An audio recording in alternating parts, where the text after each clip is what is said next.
তুই মুখটা এমন করে কেন? ওরে দুষ্টু রে, শিগগিরই খা, পূজা দিব, কত দেরি হয়ে গেল, তারপরে তো রান্নাঘরের কাজ আছে। দেরি করে না বাবা। কি আমার কি আমার অনেক কষ্ট পাচ্ছে, এটা আবার কেমন ভাষা হলো? আমার অনেক কষ্ট পাচ্ছে, কেন কষ্ট পাচ্ছে? কষ্ট পাচ্ছে কেন? ও বাবা, আমার অনেক কষ্ট পাচ্ছে। কিসের কষ্ট বাবা তোমার? আমি আসি না, বাবা আসে না, কিসের কষ্ট? সেটা খাইতে হবে বাবা, তোমার কাছে কিছু না। তুমি বলে ঠিক হয়ে গেল, করে ঢেক দিলা। হাতালি দাও, হাতালি দাও, হাতালি দাও, হাতালি দাও। আমি ঢেক দিছি, আমি ঢেক দিছি, আমি ঢেক দিছি।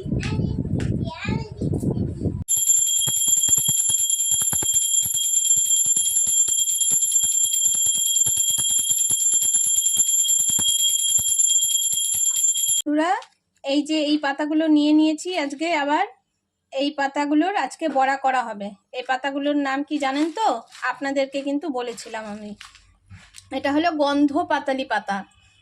মুখে অরুচি হলে পরে কখনো এই পাতার বড়া করে, বাটা করে, তরকারি করে খেতে হয়, খেলে পরে মুখে রুচি হয়। আজকেও আমি আবার এগুলি পাতা নিয়ে নিয়েছি বড়া করব বলে। এখন এগুলি ধুয়ে নেওয়ার পরে কুচি করে কেটে বেসন দিয়ে বা চালের গুঁড়ো দিয়ে মাখিয়ে বড়া করব। আজকে রান্না হয়েছে আমাদের এই যে ডাল, করলা দিয়ে ডাল করেছি, এখানে নিরামিষ সবজি, সব সবজি দিয়ে ঘ্যাট, এখানে বড়া ভাজা হচ্ছে। ওই যে পাতাগুলি আপনাদেরকে দেখালাম সেই পাতাগুলো গন্ধ পাতালি পাতার বড়া। এই যে কিছুটা ভাজা হয়ে গেছে, এগুলি বড়া কালোই হয়, পাতাটার কারণে এরকম হয়।